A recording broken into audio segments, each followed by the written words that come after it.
नमस्कार, मैं धनंजय कुमार, द नागरिक में आपका स्वागत है। मुद्दा विशेष जो कार्यक्रम हमने शुरू किया है, आप सब लोगों का अच्छा प्रतिसाद मिल रहा है और अच्छे रिएक्शंस आ रहे हैं और ये खुशी हो रही है कि जब हम मुद्दों पे बात कर रहे हैं और खास करके जो वो उन मुद्दे जो जनता के मुद्दे हैं, जिन पर नेताओं को काम करना चाहिए, जिन पर सरकार को काम करना चाहिए।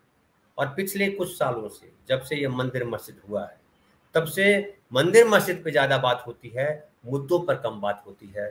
और खास मुद्दे की जब हम बात करते हैं तो लोकतंत्र, जनतंत्र ये बड़ा इंपॉर्टेंट पार्ट हो जाता है। क्योंकि हमारा देश जो है वो एक लोकतांत्रिक देश है, जनतांत्रिक देश है और जनता सबसे महत्वपूर्ण है।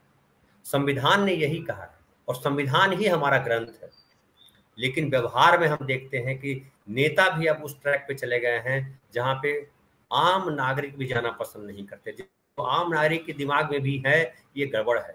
आप देखते हैं किस तरह से संसद में जो है वो रमेश विधुरी जी जो बीजेपी के नेता है, उन्होंने किस भाषा में बात की, महुआ को लेकर के किस तरह से बातें की जा रही है। तो तमाम चीजें ऐसी अनर्गल चीजें हो गई है जो सामान्य जीवन में हम नहीं बोलते बतियाते हैं।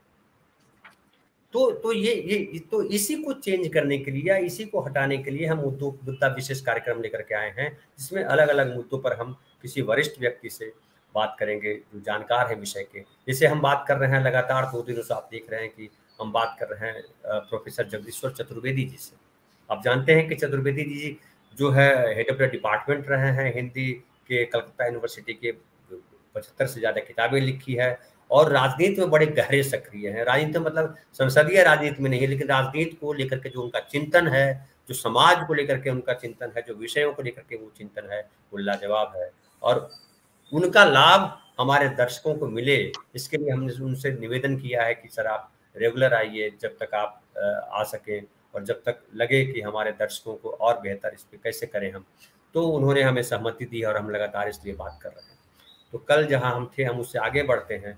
और जो एक सरकार की भूमिका क्या है, अगर सब भगवान भरोसे ही चलना है और सब राम ही करेंगे, सब अल्लाह ही करेंगे, सब गॉड ही करेंगे, तो फिर सरकार की जरूरत क्या है? किसान जो है खेतों में काम न करे, भगवान अन्न उपजा गिरा देंगे। जैसे मोदी जी 5 किलो अनाज दे रहे हैं, जाकर लाइन में लगिए और ले आइए, वैसे भगवान दे दे। लेकिन आस्था अलग चीज है, काम तो करना है। और सरकार का काम मूल तक क्या है? सरकार का काम है जनता के जीवन को आसान बनाना।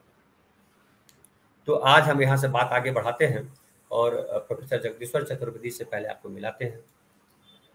सर नमस्कार और आपका स्वागत है नागरिक में। सर कल जो कार्यक्रम हमने दिखाया, परसों जो कार्यक्रम दिखाया, उसमें बड़ी सराहना हुई और मुझे बड़ी खुशी हुई कि लोग इस तरह के कार्यक्रम का भी इंतजार करते हैं और इस तरह के कार्यक्रम को सराहते हैं। क्योंकि हमने ज़्यादातर देखे थे सोशल मीडिया पर कि सोशल मीडिया पर वो जो है वो चाहे राहुल गांधी की जय जयकार करें या जो है नरेंद्र मोदी की जय जयकार करें, लेकिन मुद्दे पर बात नहीं करते। लेकिन हमको अच्छा लगा कि मुद्दे पर लोग बात करना चाहते हैं और बात समझना चाहते हैं। तो सर मुद्दे की बात यह है कि मैं अगर एक बड़ा सीधा सा सवाल करूँ आम आदमी की तरफ से कि सरकार का काम भी क्या भगवान भरोसे लोगों को छोड़ देना है? क्या सरकार भगवान भरोसे होती है, या सरकार का काम है कि सरकार जो है भगवान के भरोसे न रख करके जनता को अपने भरोसे लेकर के आए, जनता को अपने भरोसे खड़ा करे और जनता से कहे कि आप आत्मनिर्भर बनो और आप इतना अच्छा काम करो कि कहीं किसी के सामने जो है हमको हाथ ना फैलाना पड़े और सरकार को भी 5 किलो अनाज न देना पड़े। और सरकार ये गारंटी दी कि आप काम करो, हम आपके साथ खड़े, जहां कहीं भी समस्या होगी हम उस समस्या का निपटारा करेंगे। सरकार की भूमिका क्या है सर? अभी तो ये है कि जब से नरेंद्र मोदी आए हैं पिछले 10 साल में, अब 10 साल होने को आए उनको, तो उन्होंने सरकार को भगवान भरोसे नहीं सिर्फ अपने भरोसे कर लिया है। और जब वो अपने भरोसे कर लिया है तो वे इस मामले में बहुत जिसे कहें कि कुशलता से काम ले रहे हैं। और इस दृष्टि से कुशलता से काम ले रहे हैं कि उन्होंने पूरे के पूरे सिस्टम को ही डिसमेंटल कर दिया है, ध्वस्त कर दिया है। अब सरकार किसी के भरोसे नहीं है। नरेंद्र मोदी के ही पिछले 10 साल में जो सरकार की जो क्लाइमैक्स अभी जो चल रहा है वो ये है कि वो सरकार का सिस्टम कोलैप्स कर चुका है नीचे। नॉर्मली इस पर बात नहीं कर रहे हैं लोग, मीडिया भी बात नहीं कर रहा है, वो बात ये कर रहा है कि नरेंद्र मोदी तो बहुत कुशल संचालक हैं। नहीं, कुशल संचालक नहीं है। अगर कुशल संचालक होते, मैं एक उदाहरण दे रहा हूं खाली, कुशल संचालक होते तो Narendra Modi public account committee जो बहुत ही महत्वपूर्ण संगठन है, या सीएजी जिसे हम लोग कहते हैं, वो महत्वपूर्ण संगठन है, इन कमेटियों को वे निष्क्रिय नहीं करते। नरेंद्र मोदी ने तो बहुत ही भयानक काम किया है कि दो बहुत भयानक काम किया। एक तो यह कि उन्होंने डेटा कलेक्शन बंद कर दिया है। अब वो डेटा कलेक्शन नहीं करते। डेटा कलेक्शन नहीं होगा तो सरकार की योजनाएं कैसे बनेंगी? आशीर्वाद से। जो चिंता की चीज है मेरी है कि एक सरकार चलाने के लिए यह बेहद जरूरी है कि सरकार के पास में आंकड़े हों। लेकिन नरेंद्र मोदी ने तो एक पिछले 10 साल में जो सिस्टम विकसित किया है वो ये कि अब तक हर क्षेत्र के आंकड़े सरकार एकत्रित करती थी, सरकार के संस्थान एकत्रित करते थे और वे स्वायत्त तौर पर काम करते थे। उनके काम में सरकार हस्तक्षेप नहीं करती थी। उनके आंकड़े आमतौर पर सरकार की नीतियों के पक्ष में नहीं आते थे, सरकार की नीतियों की आलोचना करते हुए आते थे। लेकिन सरकार इससे डरती नहीं थी, बल्कि स्वागत करती थी। दो उदाहरण बता रहा हूं मैं, और नरेंद्र मोदी की दुर्दशा जो उन्होंने पैदा की है सरकार के लिए, वो बता रहा हूं। इमरजेंसी के दौरान ये पता चला, इमरजेंसी के पहले ये रिपोर्ट बनी महिलाओं के ऊपर के 5 ईयर प्लान में महिलाओं को कितना लाभ पहुंचा। बीना मजूमदार कन्वीनर थी उस समय उस कमेटी की, और वो रिपोर्ट आई तो मालूम पड़ा कि महिलाओं के पास तो पंचवर्षीय योजनाएं पहुंची ही नहीं। तो वीमेन्स एम्पावरमेंट कमेटी की जो रिपोर्ट आई उसके बाद ही ये जो 30% रिजर्वेशन और दुनिया भर की चीजें, ये सारी चीजें आनी शुरू हुई महिलाओं के लिए। ये जान ले हम लोग। इमरजेंसी में रिपोर्ट आई थी और ये कहते हुए रिपोर्ट आई थी कि पंचवर्षीय योजनाओं के लाभ नीचे नहीं पहुंचे। सरकार ने ऐसा नहीं है कि रिपोर्ट को दबा दिया, झूठ बोला, नहीं, रिपोर्ट पब्लिश है, वो इंटरनेट पर कोई भी जाके देख सकता है उसे। दूसरी बहुत महत्वपूर्ण रिपोर्ट जो सच्चर कमीशन की रिपोर्ट है, जब ये था कि पंचवर्षीय योजनाओं के लाभ अल्पसंख्यकों तक पहुंचे कि नहीं पहुंचे, खासतौर पर मुसलमानों के पास पहुंचे कि नहीं पहुंचे, क्योंकि ये आरोप लगता रहा है कि कांग्रेस तुष्टीकरण की नीति अपनाती रही है। तो तुष्टीकरण की नीति को, ये 2006-7 की बात है, मनमोहन सिंह ने सच्चर कमीशन बनाया और सच्चर कमीशन की फाइंडिंग ये आई कि मुसलमानों के पास तो पंचवर्षीय योजनाओं के लाभ पहुंचे ही नहीं है। तो इससे दो काम हुए। एक तो काम ये हुआ सरकार की जो इस क्षेत्र में निष्क्रियता वो सामने आई। दूसरा काम ये हुआ कि जो आरएसएस जो घनघोर प्रोपेगेंडा करता रहा है कि कांग्रेस की नीतियां मुसलमानों के तुष्टीकरण की नीतियां, ये प्रोपेगेंडा ध्वस्त हो गया। नरेंद्र मोदी ने एक मजेदार रास्ता अपनाया है कि अब वो आंकड़े ही एकत्रित नहीं करते। तो नरेंद्र मोदी के जितने दावे हैं उन दावों की परीक्षा कैसे करेंगे आप? नरेंद्र मोदी किसी को अपने किसी भी विभाग की जांच या डाटा कलेक्शन नहीं करने देंगे। उस विभाग के लोगों को भी अपने काम काज के लिए डाटा कलेक्शन नहीं करने देंगे। बाहर के लोगों को आरटीआई के तहत इंफॉर्मेशन नहीं देंगे। तो पता कैसे चलेगा कि सरकार क्या कर रही है? तो नरेंद्र मोदी ने एक ऐसा मॉडल चुना है सरकार का जिसमें न तो कोई डाटा है, न कोई सूचना है, न आरटीआई से सूचना मिल सकती है, न सूचना सुप्रीम कोर्ट को मिल सकती है। पिछले कई केस हैं ऐसे जिसमें कि सुप्रीम कोर्ट को सूचना देने से मना कर दिया सरकार ने, कभी नहीं हुआ ये। पेगासस का केस क्लासिक केस है जिसमें सरकार ने सूचना देने से मना कर दिया। सुप्रीम कोर्ट से ज्यादा पवित्र जगह कोई नहीं है हिंदुस्तान में। जिस तरह संसद पवित्र है और संसद की सीक्रेसी बहुत महत्वपूर्ण है, कैबिनेट की सीक्रेसी बहुत महत्वपूर्ण है, सुप्रीम कोर्ट के जजों की भी प्राइवेसी और सीक्रेसी बहुत महत्वपूर्ण है। लेकिन सरकार ने तो उनको भी रिपोर्ट देने से मना कर दिया कि अगर पेगासस का जो वायरस इस्तेमाल किया गया वो क्यों इस्तेमाल किया गया और किन किन के पीछे इस्तेमाल किया गया। सुप्रीम कोर्ट के चीफ जस्टिस पर भी विश्वास नहीं सरकार को। तो ये तो एक बहुत ही मतलब विलक्षण स्थिति है। अमेरिका में नहीं है ये, ब्रिटेन में नहीं है। आप डेमोक्रेसी के विश्वगुरु कहलाने का दावा करते हैं तो डेमोक्रेसी की पहली शर्त है सरकार के हर विभाग के डेटा ट्रांसपेरेंट होने चाहिए। सरकार की हर सूचनाएं हर गतिविधि जनता को जानने का हक है, लेकिन नरेंद्र मोदी के आने के बाद जो नई जो घटना सामने आई है, जो नया फिनोमेना सामने आया, वो ये कि नरेंद्र मोदी अब अपने बारे में न तो जानने देते हैं, न विश्लेषण करने देते हैं, न बोलने देते हैं। तो सरकार का मतलब क्या हुआ? सरकार का मतलब हुआ कि नरेंद्र मोदी के मूड और विम्स के आधार पर, नरेंद्र मोदी की भावनाएं और नरेंद्र मोदी की इच्छाओं के आधार पर बोलिए और जीवन जिए। ऐसे तो संभव नहीं है। सर एक सवाल मैं ऐड कर दूं कि क्या ये नरेंद्र मोदी जी की सरकार ने या नरेंद्र मोदी ने ऐसा क्यों किया, और उनकी पार्टी के लोगों ने भी उनके पीछे क्यों अपने आप को खड़ा कर दिया कि ठीक है जैसा नरेंद्र मोदी कर रहे हैं वैसा ही होगा? उसका एक बड़ा कारण है जो कि मैं अनुमान कर सकता हूं। मैं अंदर की तो नहीं जानता, लेकिन अनुमान कर सकता हूं मैं। बड़ा कारण यह है कि नरेंद्र मोदी की जो सरकार आई है वो एकदम पूरी तरह से कारपोरेट फंडेड सरकार है। तो वहां कोई भी फाइल कारपोरेट घराने से आती है और वो सीधे साइन होते हैं।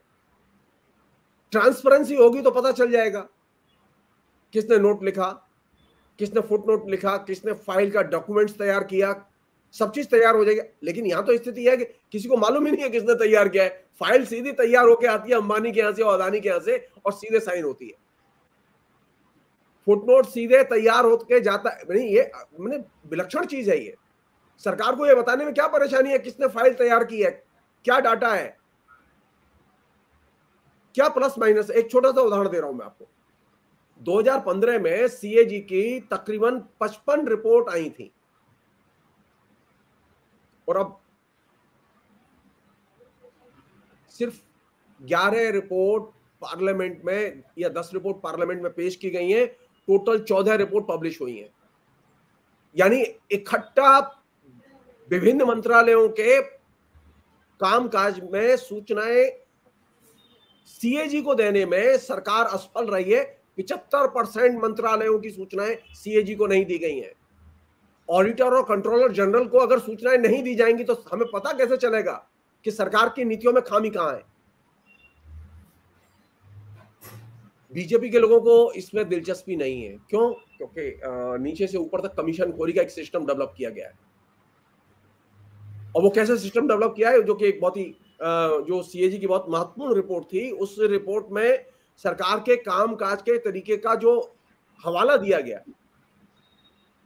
कि सरकार ने जिस द्वारका एक्सप्रेस वे हाईवे बनाने के लिए जो ठेका था वो पर किलोमीटर वो था 18 करोड़ 20 लाख रुपए पर किलोमीटर, और वह 18 करोड़ 20 लाख रुपए पर किलोमीटर का ठेका बढ़ के हो गया 250 करोड़ रुपए 77 लाख रुपए पर किलोमीटर। इतना जंप है। और किससे पता चला? सीएजी की रिपोर्ट से। और जिस ऑफिसर ने रिपोर्ट लिखी उसका आपने ट्रांसफर कर दिया। नहीं, इस पे तो सर ये भी आरोप है कि नितिन गडकरी को बदनाम करने के लिए रिपोर्ट निकाली गई। अरे नितिन गडकरी को बदनाम करने के लिए रिपोर्ट निकाली गई तो नितिन गडकरी को जवाब देना चाहिए, तथ्य देने चाहिए। आप आरटीआई को काम नहीं करने दे रहे, आरटीआई को डिफॉल्ट कर दिया, आरटीआई के जरिए सूचनाएं नहीं देते, सीएजी को आप डाटा नहीं देते। अरे जब आप काम गलत होगा तो आपकी बदनामी होगी। अब वो नितिन गडकरी हो या नरेंद्र मोदी हो, कोई भी हो। अब ये तो एक फैक्ट है ना कि एक ही मोबाइल फोन में आयुष्मान भारत ये योजना थी। उस आयुष्मान भारत योजना में एक ही नंबर पर 7.5 लाख लोगों का रजिस्ट्रेशन है। ये तो सीधे पीएम का है। पीएम ने किसी ऑफिसर को सस्पेंड किया? नहीं। नितिन गडकरी ने किसी को सस्पेंड किया? नहीं। मैं कह रहा हूं कि नितिन गडकरी के खिलाफ दुराग्रहपूर्ण होगा, हो सकता है। किसी ऑफिसर को सस्पेंड किया गया इसके लिए कि तुमने गलत सूचनाएं क्यों दी। सरकार ने रिपोर्ट छापी है, ये किसी प्राइवेट संस्थान से रिपोर्ट नहीं छपी है, सीएजी की रिपोर्ट, और पार्लियामेंट में रखी गई है। वो एक पवित्र दस्तावेज है। और जो सीएजी के लोग काम करते हैं वो बहुत परिश्रम होता है उसमें। वो साधारण होमवर्क नहीं है। तो अब कल तक तो आप सीएजी की रिपोर्ट पर इतना जोर देते थे और आज सीएजी की रिपोर्ट आपके लिए इतनी बेमानी हो गई। कांग्रेस से खिलाफ कांग्रेस से पूरा खिलाफ का पूरा की एक सेकंड पूरा का पूरा अन्ना आंदोलन सीएजी की रिपोर्ट पर टिका हुआ था, जो फेक रिपोर्ट थी 2G और 3G स्पेक्ट्रम के लिए। आप तो सीएजी की फेक रिपोर्ट जो बनाई थी जिसने, उसको आपने बीजेपी की तरफ से एमपी बना दिया।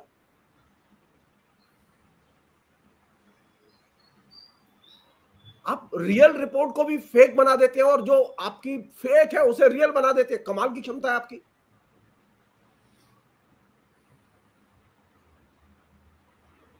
नरेंद्र मोदी से यह सवाल किया ही जाना चाहिए कि सरकारी संस्थानों की समीक्षा होनी चाहिए कि नहीं होनी चाहिए।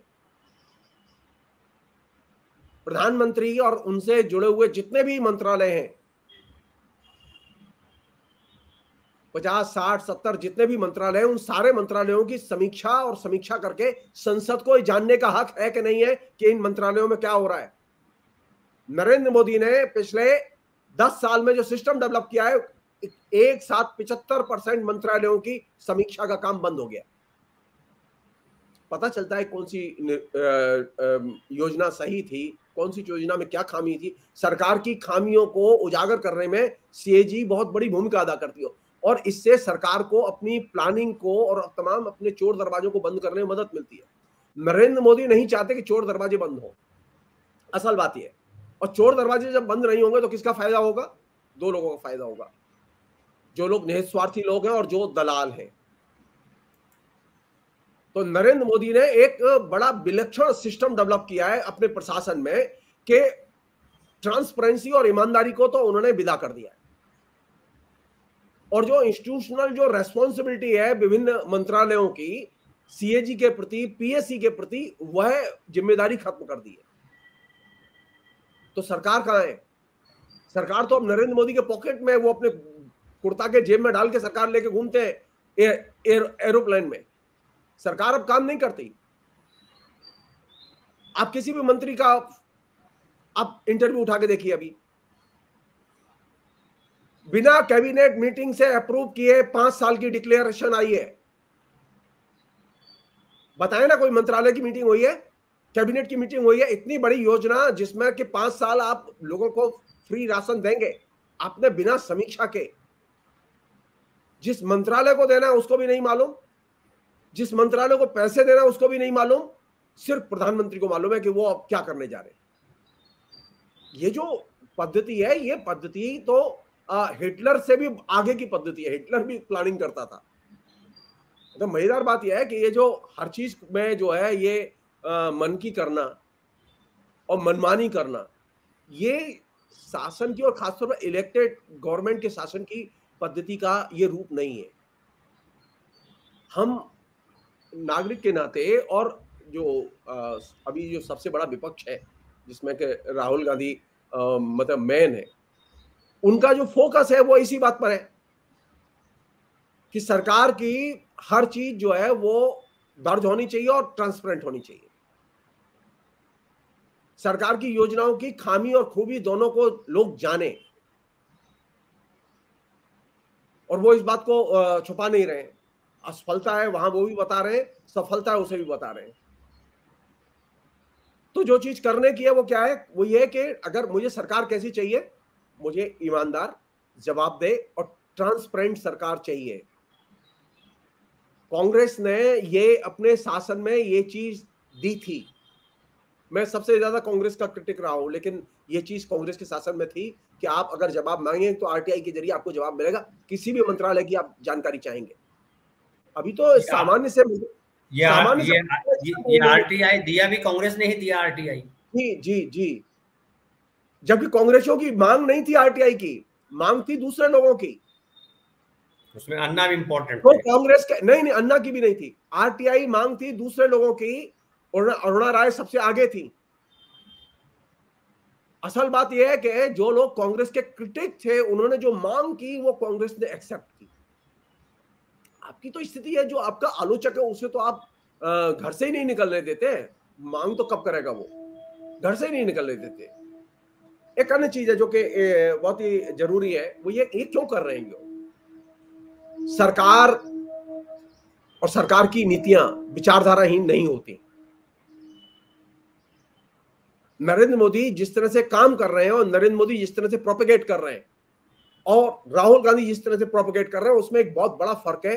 राहुल गांधी आइडियोलॉजी की बात कर रहे हैं,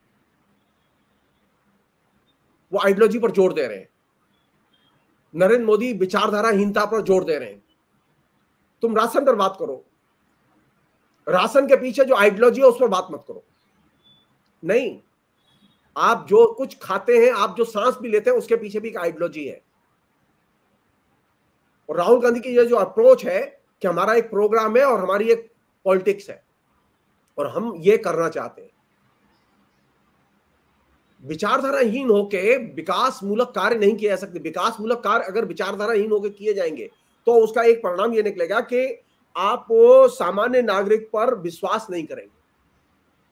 नरेंद्र मोदी सामान्य नागरिक पर विश्वास नहीं करते। आज खुदा न खास्ता किसी का फिंगरप्रिंट्स मैच न करे राशन की दुकान पर, उसे राशन नहीं मिलेगा। राशन का दुकानदार जानता है कि आदमी रियल है, लेकिन फिर भी वो राशन नहीं देगा क्योंकि फिंगरप्रिंट्स जरूरी है। आपने हर जगह मशीन बिठा दी है।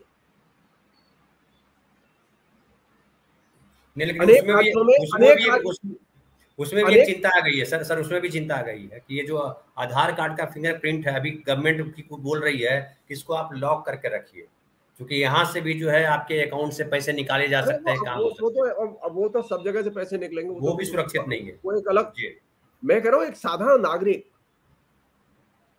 जिसको दुकानदार जानता है, पहले का फिजिकल वेरिफिकेशन इंपॉर्टेंट होता था, अब फिजिकल वेरिफिकेशन इंपॉर्टेंट नहीं है। वो जानता है कि ये रियल आदमी है, कोई फेक आदमी नहीं है, वो राशन देता था। लेकिन आज उसकी स्थिति है कि वो जब तक फिंगरप्रिंट्स मैच नहीं करेगा वो राशन नहीं देगा, तो वो साक्षात खड़ा रहे। ऐसे हजारों लाखों लोगों को राशन से वंचित किया गया है।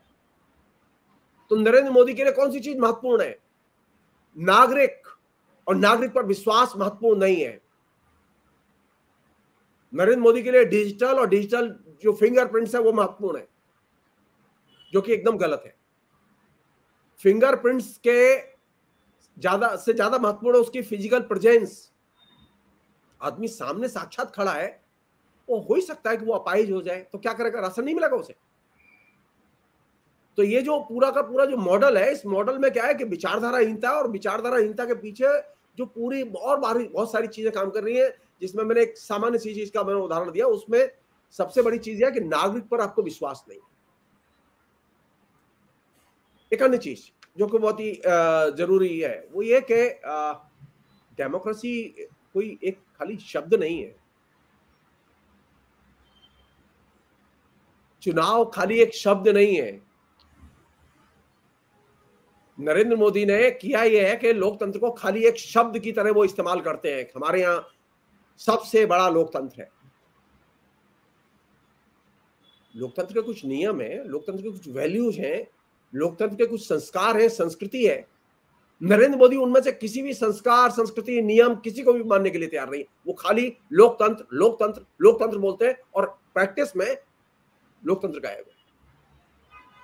सिस्टम में लोकतंत्र गायब है उनके। जब से वो आए हैं, सिस्टम में जो लोकतांत्रिक संरचनाएं थी जो बनाई गई थी वो सारी की सारी गायब है। तो नरेंद्र मोदी ने क्या किया कि लोकतंत्र को खाली एक शब्द मात्र में कन्वर्ट कर दिया। और ये बहुत बड़ा जिसे कहे कि ये सेटबैक है इंडिया के लिए कि राहुल गांधी को बार बार हर जगह जाके ये बोलना पड़ रहा है कि डेमोक्रेसी का मतलब क्या है।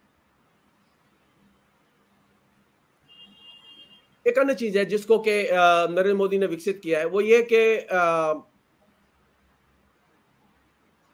मनुष्यों की क्षमता का विकास डेमोक्रेसी का मतलब है। अब आप यहां से देखिएगा, कांग्रेस के आने के बाद में जो पिछले 10 साल जो इनके आने के पहले जब कांग्रेस थी, लोगों की क्षमता का विकास हुआ या गिरावट आई? सामान्य सी चीज, मैं मॉल कल्चर को पसंद नहीं करता, लेकिन मॉल आए, हजारों मॉल आए, हजारों मॉल में हजारों लड़के लड़कियों को नौकरी मिली। वो चाहे वो 5,000, 10,000, 8,000 की नौकरी थी, लेकिन नौकरी मिली। लोग घर से निकले, बड़े पैमाने पर मनरेगा की स्कीमें लागू की गई, उससे लोगों को काम मिला, लोगों को बाजार एक तरह से चंगा हुआ। तो मनुष्य की क्षमता के विकास की संभावनाएं पैदा हुई। डेमोक्रेसी का मतलब है मनुष्य की क्षमता के विकास की संभावनाओं को पैदा करना। नरेंद्र मोदी के 10 साल का सबसे बड़ा ग्रेट अचीवमेंट है कि उन्होंने मनुष्य की क्षमताओं की संभावनाओं को नष्ट कर दिया। आज आपके पास में शिक्षा है, आपके पास में टैलेंट है, लेकिन आपके पास में काम नहीं है। आप दर दर भटकिए। आप इस समय देखिए, आप कम से कम 40% मॉल तो बंद हो चुके हैं और कम से कम 50% से अधिक जो है एटीएम बंद पड़े हैं। ये क्या हो रहा है? हिंदुस्तान में पॉपुलेशन बढ़ रही है, हिंदुस्तान में बिजनेस बढ़ रहा है, लोगों को पैसा चाहिए कि नहीं चाहिए? लोग खरीदारी करेंगे कि नहीं करेंगे? क्यों मॉल बंद है? नरेंद्र मोदी से पूछा जाना चाहिए ये। क्यों दुकानों पे खरीदार लोग नहीं है? तो मनुष्य की क्षमताओं का जब ह्रास होगा तो उनकी क्रय शक्ति का भी ह्रास होगा, उनके पास में ऑप्शंस नहीं होंगे। तो लोकतंत्र का मतलब सिर्फ वोट देना नहीं है। लोकतंत्र का मतलब है मनुष्य की क्षमताओं का विकास करना, मतलब सभी क्षेत्रों में। अब एक और है अब लोगों की क्षमताओं का विकास करेंगे तो जाहिर है कि आप थोड़ा सा स्पेशलाइजेशन पर जोड़ देंगे, स्पेशलाइजेशन के हिसाब से नौकरी पर जोड़ देंगे। आप यहां से सोचिए कि नोटबंदी के बाद कोरोना के बाद में जो तबाही है उसमें मेरे सामान्य सा अनुमान है मेरा कि तकरीबन 40,000 से अधिक पत्रकार और मीडिया कर्मी बेकार हो गए।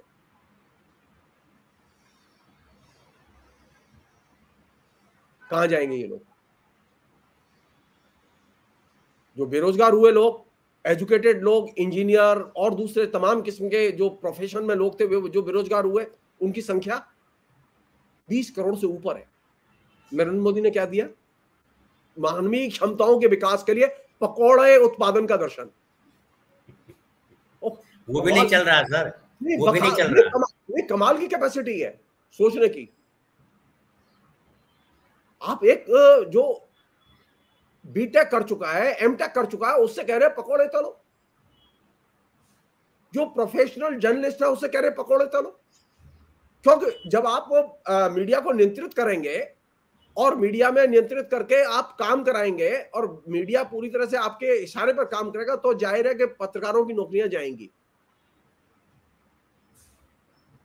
नहीं, इन्होंने तो बाकायदा, इन्होंने और इनके मंत्रियों ने भी मालिकों से कह कह करके भी नौकरियां निकलवाई, नौकरियों से निकलवाया है पत्रकार। जी जी जी एक बड़ा जी, चर्चित हुआ था, अमेठी के एक पत्रकार को स्मृति ईरानी से सवाल कर दिया था तो उसको भी निकलवा दिया, छोटे से पत्रकार को। अरे स्मृति ईरानी छोड़ दिए, वो तो वहां सामान्य तौर पर बोलने पर निकाल देते हैं। मैं कह रहा हूं कि बात यह है कि डेमोक्रेसी किसे कहते हैं? डेमोक्रेसी का मतलब है मनुष्य की क्षमताओं का विकास और उसका सम्मान, उसके लिए प्रॉपर प्लेस। आपने क्या किया कि आपने डेमोक्रेसी में लोगों की क्षमताओं का विनाश किया है और यह बहुत बड़ी दुर्घटना है। एक आखिरी बात फिलहाल के संदर्भ में सर, एक सवाल मैं पहले मेरे दिमाग में चल रहा है बहुत पहले से। बताइए सर। वो सवाल ये है कि आपने कहा कि ये डेटा कलेक्शन बंद कर दिया है, ये नहीं करते हैं, और आप जो है जन कल्याण की योजनाएं फिर किस आधार पे आप लागू करेंगे या उसकी कमियों को आप देख पाएंगे? बिल्कुल सही है। लेकिन जहां, जैसा कि राहुल गांधी ने कहा कि ये जो है ये अडानी ने इनको नौकरी पर रखा हुआ है, आपने कहा कि कॉरपोरेट कंपनियों से फाइल तैयार होकर के आती है, तो कॉरपोरेट कंपनियां तो मानी जाती है डेटा के आधार पे चलती है सर। कॉरपोरेट कंपनी कोई भी प्रोडक्ट लॉन्च करने से पहले वो डेटा करती है। डेटा जो कॉर्पोरेट कंपनियां हैं वो मैनिपुलेशन के आधार पर चलती हैं। तो डेटा जो है मैनिपुलेशन है एक तरह से। वो मैनिपुलेशन भी है, वो डेटा का की तुलना की गई है बिकनी के साथ। जैसे अभी चुनाव के सर्वे कितने आ रहे हैं, कितने सर्वे आ रहे हैं, ये है। हो सकता है कि वो सच हो झूठ हो, वो एक अलग चीज है, सर्वे एक अलग चीज है। सर नहीं, डेटा वही कलेक्ट करती है, वैसी ही कंपनियां डेटा कलेक्ट करती है। वो डेटा मैं कहता हूँ ना बिकनी की तरह है। अब आपके ऊपर है कि आप उसका कैसे इस्तेमाल करेंगे। डेटा जो है वो अपने आप में कोई परम पवित्र चीज नहीं है, लेकिन डेटा जरूरी है। बिना डेटा के पता ही नहीं चलेगा मुझे जरूरत है 10,000 शिक्षकों की, लेकिन वो कैसे पता चलेगा जब मुझे ये मालूम होगा कि विद्यार्थी कितने हैं, स्कूल कितने हैं, रिक्वायरमेंट क्या है। तो मुझे तो ये जानने के मौका ही नहीं दे रहे आप। जो मुसीबत है वो कहाँ है? मुसीबत यह है कि अब वो दौर ही खत्म हो गया जब आपको डाटा दिया जाता था। अब डाटा की जरूरत नहीं है, अब वो सिर्फ आप अनुमान लगाइए, गॉसिप लगाइए, जितना भी है आप भक्ति में, आप जो भी अनुकरण में आप लिख सकते हैं वो लिखिए, लेकिन डाटा नहीं। एक ही डाटा आप दूसरे ढंग से भी विश्लेषित कर सकते हैं, मैं दूसरे ढंग से विश्लेषित कर सकता हूं, लेकिन डाटा तो होगा, कोई बेस तो है। बेस तो है। जी। अब वहां जब डाटा ही नहीं है तो अब उसका विश्लेषण कैसे होगा? नरेंद्र मोदी को धर्म की बहुत जरूरत है, और बहुत ही इंपॉर्टेंट चीज कह रहा हूं मैं, मुझे भी धर्म की जरूरत है, राहुल गांधी को भी धर्म की जरूरत। लोग कह रहे हैं ना कि नरेंद्र मोदी भी गए थे वहां, तो अब ये भी गए वहां, राहुल गांधी भी गए। नरेंद्र मोदी के और राहुल के धर्म के दृष्टिकोण में बुनियादी अंतर है। नरेंद्र मोदी मंदिर जाते हैं, ये सच है, और वो मंदिर के अलावा कहीं नहीं जाते, ये भी सच है। लेकिन नरेंद्र मोदी मंदिर और धार्मिक असहिष्णुता, इन दो का पैकेज लेके चलते हैं। राहुल गांधी मंदिर या धर्म और धार्मिक सहिष्णुता, इसका पैकेज लेके चलते हैं, और यह बहुत बुनियादी अंतर है। आप धर्म के साथ में सामाजिक सहिष्णुता को लेकर जाएंगे या धर्म के साथ में सामाजिक असहिष्णुता को लेकर जाएंगे? नरेंद्र मोदी ने धर्म का प्रचार करते हुए सामाजिक असहिष्णुता को महत्वपूर्ण औजार बनाया, और जो लोकतंत्र की सबसे बड़ी, जिसे कहें कि बुरी सेवा की उन्होंने। बड़ी मुश्किल से हम दलदल से निकल के आए थे, धर्म के आडंबर से निकल के आए थे। पहली जरूरत थी हिंदू धर्म की, जो बुनियादी चीज है, जिसे मैं शेयर करके, आखिरी चीज है जो कि मैं चाहता हूं कि वो आप उसे जरूर रखें, क्योंकि वो बहुत ही फोकस एरिया है। वो ये कि क्योंकि कल से राहुल गांधी की तस्वीर घूम रही है केदारनाथ की, तो सवाल यह है कि नरेंद्र मोदी के उत्तराखंड के किसी मंदिर में जाने में और राहुल गांधी के मंदिर में जाने में कोई अंतर है कि नहीं है? दोनों ही मंदिर में जा रहे हैं, क्या दोनों का मंदिर में जाना एक जैसा है? नहीं, एक जैसा नहीं है। सवाल यह है कि राहुल कैसे देखते हैं? राहुल देखते हैं धर्म की भूमिका और सामाजिक सहिष्णुता की भूमिका। हिंदू धर्म की जो बुनियादी खूबी थी, जिसे हम लोग भक्ति आंदोलन के कवियों को जानते हैं, कबीर को जानते हैं, नानक को जानते हैं, दादू को जानते हैं, रैदास को जानते हैं, तुलसी को जानते हैं, ये भूमिका थी धर्म के साथ में सामाजिक सहिष्णुता की। और ये जो सामाजिक सहिष्णुता थी, इसमें धार्मिक सहिष्णुता इनबिल्ट थी। मध्यकाल में शासक थे मुगल, लेकिन मध्यकाल में भयानक भक्ति आंदोलन था, और भक्ति आंदोलन के कवि विभिन्न जाति और धर्म के मानने वाले थे। उसमें शूद्र भी थे, उसमें गैर शूद्र भी थे, उसमें ईसाई भी थे, उसमें बौद्ध भी थे, तमाम किस्म के लोग थे।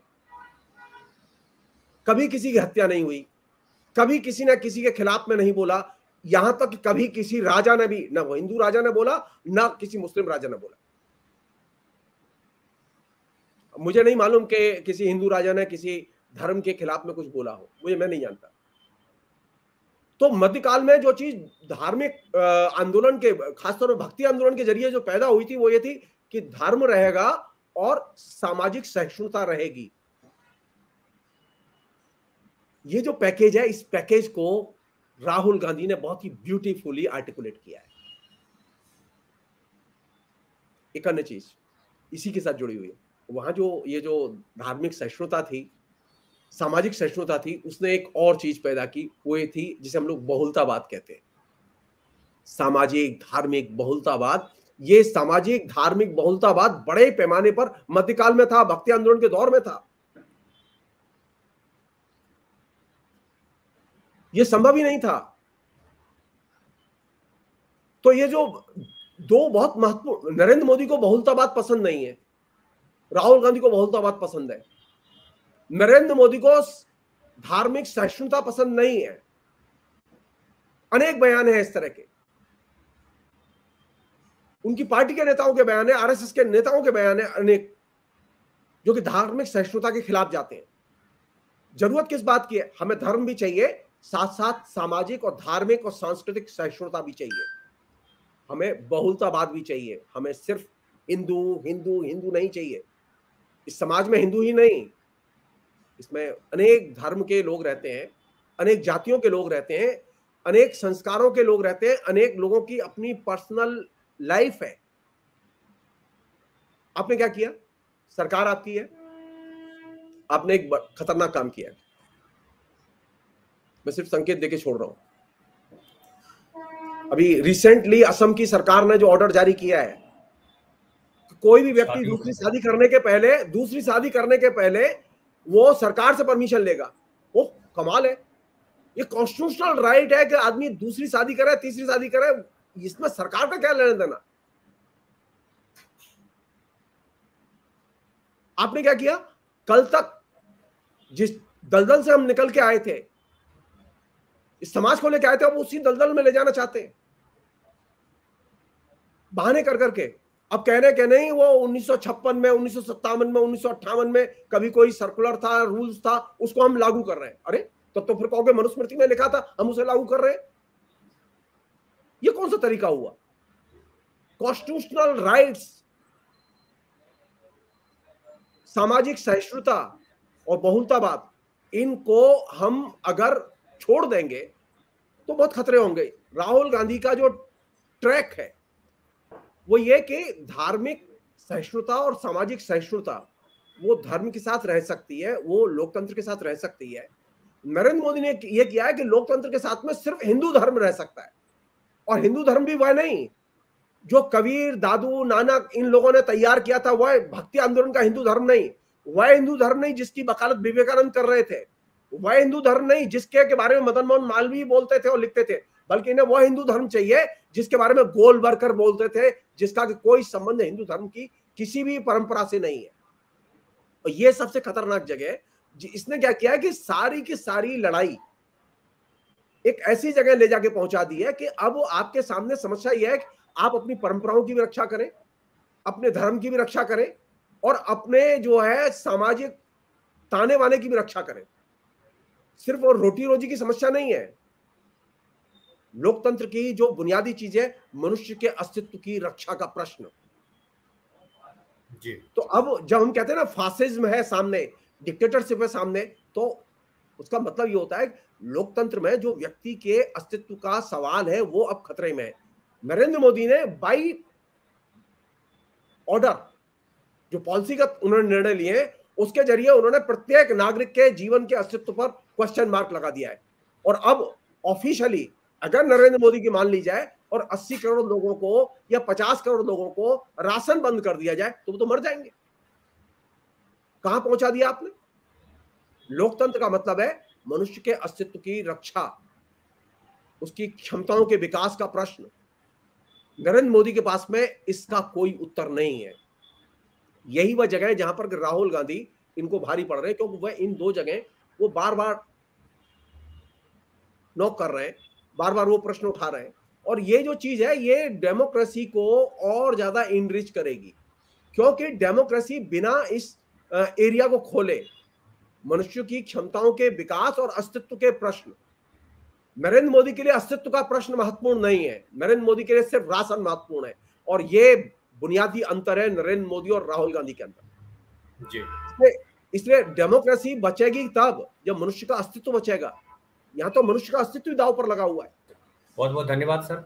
और आपने आखिरी जो पंक्ति ही कही, बड़ी कंक्लूडिंग लाइन आपने दे दी, हमें कुछ बोलने की जरूरत नहीं है कि जब मनुष्य का अस्तित्व बचेगा तभी सब कुछ बचेगा, क्योंकि सब है तो अस्तित्व बचाने की ही लड़ाई है। सरकार भी हमने इसीलिए बनाई है कि किस तरह से हमारा अस्तित्व बचे। तो बहरहाल बहुत बहुत धन्यवाद सर आपका। Thank you. तो आपको ये एपिसोड कैसा लगा आप ज़रूर बतलाएं। और इस तरह के एपिसोड करने का जो मूल पर्पस है, वो जो सर ने कहा आखिरी लाइन कि मनुष्य के अस्तित्व को बचाना ही लोकतंत्र है या वही सरकार का काम है, और हम सबका काम यही है। हम तो अब बात कर रहे हैं कि मनुष्य छोड़िए, धरती पे जितने जीव है सबका अस्तित्व कैसे बचे। सह अस्तित्व की जो परिकल्पना है वो यही तो है। जब हम धर्म की ही बात कर लें तो भगवान शिव की परिकल्पना जो है, उनका शिव परिवार है, वो तो वहीं पे जाके टिकता है। सह अस्तित्व की बात करते हैं। तो ये एपिसोड आपको कैसा लगा आप जरूर बतलाएं, और फिर मिलेंगे हम नए एपिसोड के साथ जिसमें जगदीश्वर सर किसी और विषय पर हम उनसे बात करेंगे। बहुत बहुत धन्यवाद।